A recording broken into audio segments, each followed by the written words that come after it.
Part 4, Marriage and Adoption.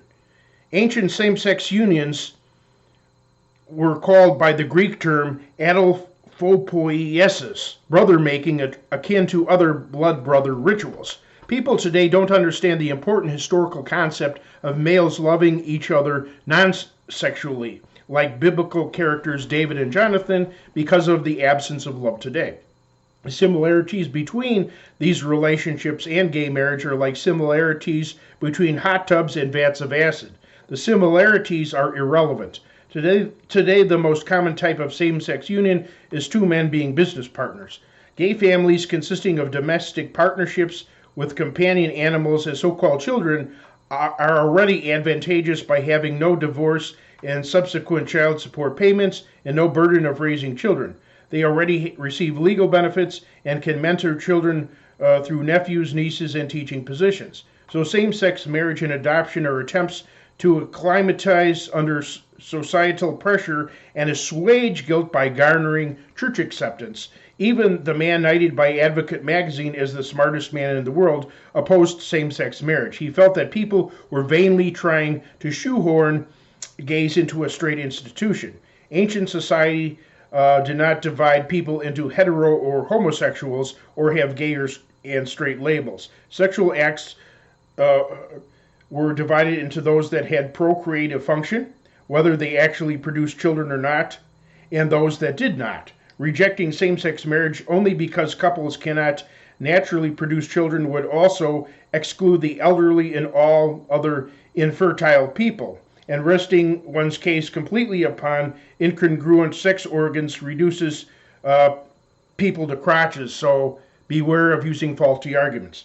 However, a legitimate reason for rejecting gay marriage would be a lack of proper gender role dichotomy.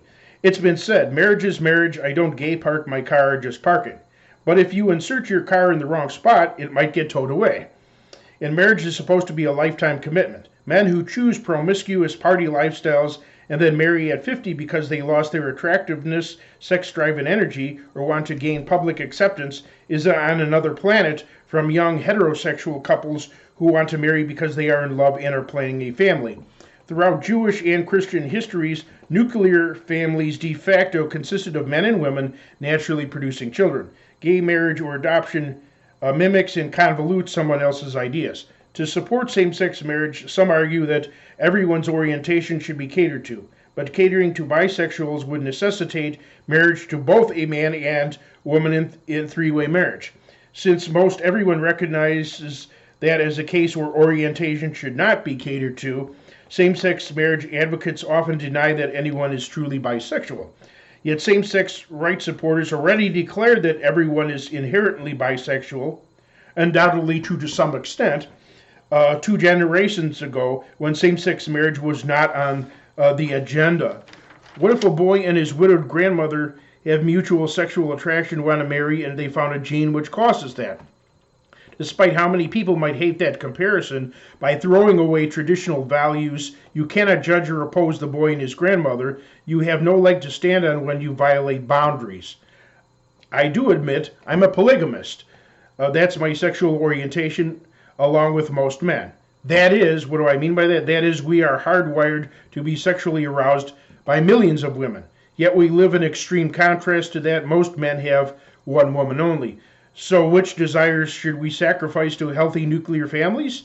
Ones that rob children of the optimal environment of having both a mother and a father?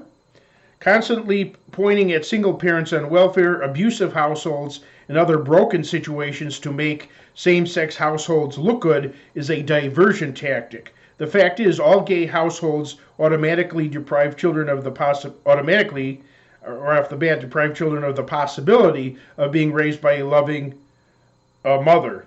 All lesbian households, contrarily, automatically deprive children of the possibility of being raised by a loving father. So straight society must stop their hypocrisy, so there is no excuse to hide behind. Although Jesus may have never mentioned homosexuality, his own recorded words and his disciples' words explicitly spelled out the terms and conditions of marriage, interpersonal relationships, and family life. Their priority was preventing heterosexual relationships from breaking down, so traditional nuclear families were healthy to begin with. I respect anyone who had homosexual feelings from adolescence. However, I have no respect for anyone who so-called discovers they are gay after being married with children just because things don't go their way. It is a betrayal of their families with whom they made a commitment and a punch in the mouth to everyone who felt that way all their life. A man married to a flat-chested woman who discovers his orientation to big breasts has no moral right to divorce his wife and marry someone busty. The same logic applies. You must see Chapter 5. Take care.